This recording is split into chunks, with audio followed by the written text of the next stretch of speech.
So before zombies, had you like sang and done like singing roles before? Let's talk about it. Okay. No. Wow. I had not. And I was terrified.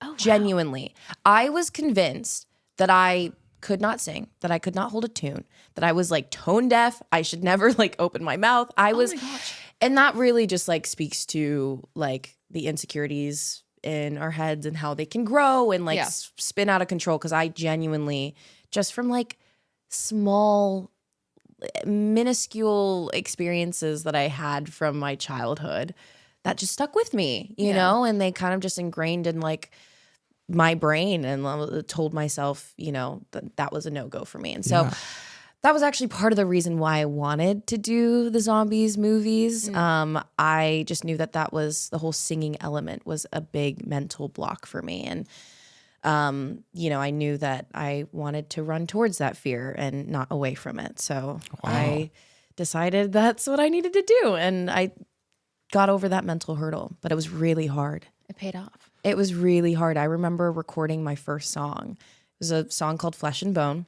which is insane to me now because you can go on YouTube. It has like over 100 million views. It has so many views. It's insane. I was looking at some of the stuff. It's crazy. Yeah. The kiddos love the music, and I get it. It's catchy. I remember going in. That was my first song I ever recorded for the Zombies franchise, and I thought that I just like botched it. And I remember being like, thank you so much, and going into the studio bathroom and just sobbing. I like locked myself in the stall and just like let it all out. I thought it was horrible. I thought I was gonna get fired. I don't know. I was just, it's like the narratives that you tell yourself, you know? And then I came out, wiped my tears, and then was like, thank you so much again, and left. Yeah. Yeah, it was a big thing for me, a big insecurity. Yeah. How are you with that now after doing a couple? Do you feel better about it, or do you still kind of feel like an imposter syndrome with it? Yeah, definitely a little bit of imposter syndrome that I'm still overcoming, and that's just in everything. But I do feel a little bit more comfortable. You know, I think just even being in the space of a studio and like being behind a mic and listening to my voice back, like those are all baby steps that I've learned to like acknowledge and then also like let those be victories, you know, like now when I go into the studio and like if I can block out the negative voices, I'm like, okay, that was a win, you know, and so it really is a process. But it's been 3 movies now and a whole animated series that I'm still something that I like feel a little bit in my body when I walk in. Yeah. Has being overly critical on yourself been a thing for you? Like since you were, that runs in you. Yeah. I don't even know where it came from. It's totally self-inflicted. I think I've just always been a very goal-oriented person.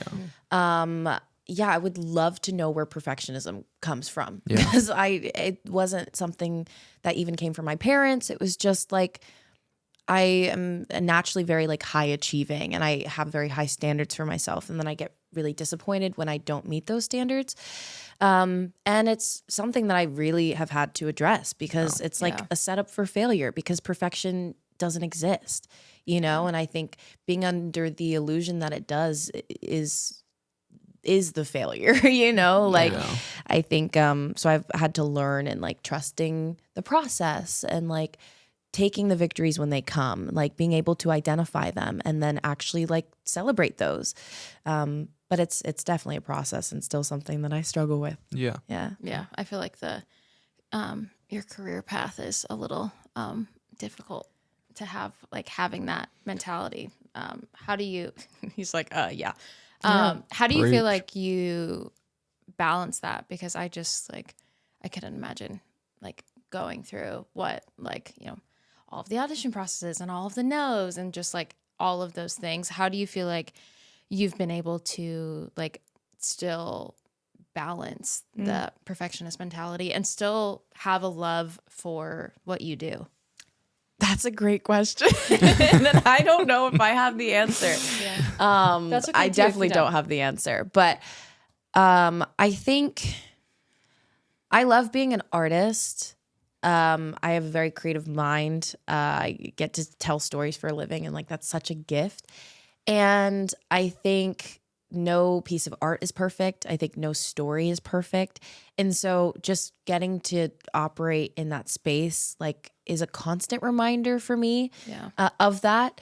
I think I think, you know, times where I'm on set where I go for what I perceive as like the perfect take. Like when if I go in and I do exactly what I want to do, it ends up usually not being the best take, you know? Like I try to never be result oriented, especially as an actor. Like you just kind of want to be in the nature of the circumstance of the character. And that's never going to look perfect because people aren't perfect. And so that's a way that I use my craft to like help with that, you know, inclination to go for the perfection thing. But it's hard. I mean, it's just a constant like battle, I think, with myself. But I don't know the answer. Yeah.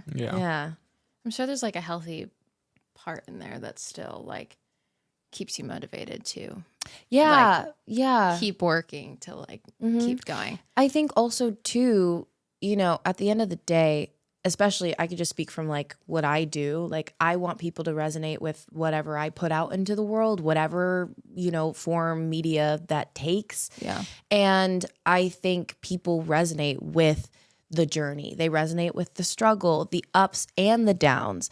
And so that's how I maintain my love of it, because I think that is really what it's all about, not just like the win or the 10 or the ideal version of it. I think like anytime I sit and like really look back and reflect on my journey, like you can't have the rainbow without the rain, you know? And so you have to learn to appreciate every part of the process. You don't have to love it. You definitely won't. Yeah. But also I think there's recognition in understanding the importance of it and the why it's necessary to the overall journey. Yeah.